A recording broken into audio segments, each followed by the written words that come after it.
Ladies, it is a job interview, not a fashion show. Gentlemen, this is not a date night out with your girlfriend or a night out or a day out with the boys. It is an interview. What you wear and how you appear before an HR panel at an interview is crucial to you ultimately becoming the candidate that is selected for the role that was advertised. Now, I know someone in the comment section is going to be showing their absurdity by saying that how does what I wear or how I appear affect the job that I'm applying for? You have to understand that this is the world system. You are going into a company. You are potentially going to become an employee of a company. And the company has its norms, beliefs, culture, and the way things are going to be done. So you don't dress the way you like to dress. You don't dress the way you feel like dressing, and you think that someone should employ you in their company. You dress to align yourself with the standards, the culture, and the modalities of the company.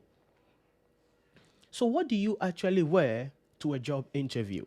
Now, there are a couple of tips that you have to take into consideration, and HR experts have made a couple of suggestions that will help you to navigate and be able to become the ultimate candidate for the job. Because sometimes you realize that everybody is having the skills, the experience, the expertise. So people are shortlisted. Maybe five people are shortlisted or three people are shortlisted. They all have the qualification. They all have everything. At the interview, after the aptitude test or whatever it is, at the interview, that is where other factors are going to be coming out. So let me give you an example.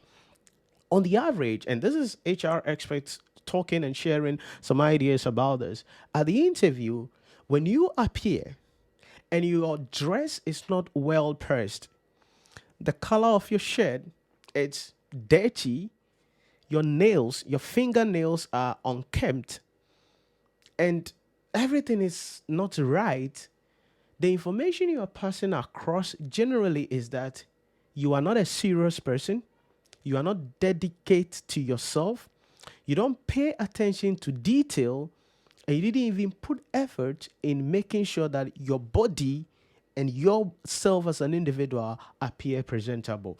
There and there, irrespective of how your resume is, irrespective of the qualification, the experience, the expertise, off, you are gone. Another thing has to do with your aura, okay? The way you smell when you enter somewhere. You have to be mindful of that. You have to be mindful of that. If you have a body odor or you speak and there is a smell after that, there's an odor around you, you have to know that, yeah, you could be comforted in your home. Your family may say, oh, Jay no koni, like it's not anything, there is no problem about this. But at the interview, that will irritate somebody. We cannot employ you like that. Again, I know you're going to say that is not fair, that is not right, that is inappropriate, that is injustice, but you don't tell the company who they should appoint for their role. The company elects to select the candidate that meet certain criteria. What does that mean? It simply means that if you are preparing and going for a job interview, you have to ensure that you appear as modest as possible and as presentable as possible. So, what do you do? A couple of things. It means that you have to know about the culture, the norms, the dress code, the colors of the organization.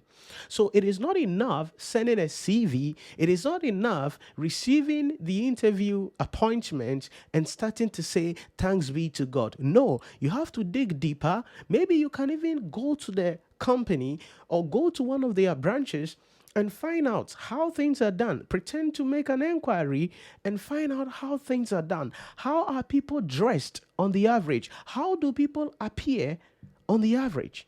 Because HR experts have suggested that sometimes people come for a job interview, and I think some of you might have experienced this also before. You go to for an interview, and then no question is asked relating to the role that was advertised. So you had prepared yourself, you've read things, and you're like, yeah, if they ask me about this is what I would say. If they ask me about that, this is what I would say. But they never asked you any question relating to your role, and all they were asking you were personalized questions. And at the end of the day, you did not get the job. You know why? Because HR experts sometimes have suggested that the reason they do that is the person's appearance, the person's demeanor, everything about the person is against the norms, the principles, the values of the company. And in order not to say, oh, walk out, in order not to say that, you are accommodated, seated, and then they have a little chat with you. Then after that, they say, okay, you will hear from us. You never hear from them. You never hear from them. So if you are going to go into your next interview, this is what I want you to do. Know about the culture of the company, the norms of the company, and the average way the company's employees appear generally. Know the way they dress. Know their color teams. If it is a suit, make sure it is well pressed. Make sure you don't put on a lot of accessories. Make sure that you are just modest. Imagine you are in an office, someone comes in with a strong perfume, and people start coughing, people start feeling discomfort. You may appear from your home thinking that, yo, I have the best perfume on, yeah. And people will say, wow, your perfume, your perfume, your perfume. You get to the interview, and someone there on the panel is irritated. There and there, you've lost the job. Your CV, they don't even look at it. So how do you position yourself? Know about the culture of the company. Know the way the employees of the company dress. Know the way their colors are, the combination, everything. Then try to present yourself as modest as possible to meet the generalized acceptable criteria. You don't dress the way you like. You dress to suit the culture of the company. Because if you just dress anyhow for the job interview, when we appoint you, are you going to now dress to meet the criteria of the company, or you will still continue to dress the way you are dressing? This is important. So in your next job interview, dress to meet the culture, the theme, the colors of the company. Now, most of the time, this doesn't mean you go and buy a new suit, you go and buy a new dress, you go and buy a new shoe. Chances are you already have something formal, something presentable, something great already in your wardrobe. Make sure it is well pressed. Make sure it is clean. Make sure your fingernails appear good. Make sure you take care of your teeth. Make sure you smell good. If you appear somewhere and it is subtle, but people smell class, people smell modesty, people smell greatness, it attracts people naturally. And you don't have to be loud about it. You just have to be modest. And all other things being equal, once you are presentable, your CV is great, you're able to answer the questions right, you will be the candidate selected for the job.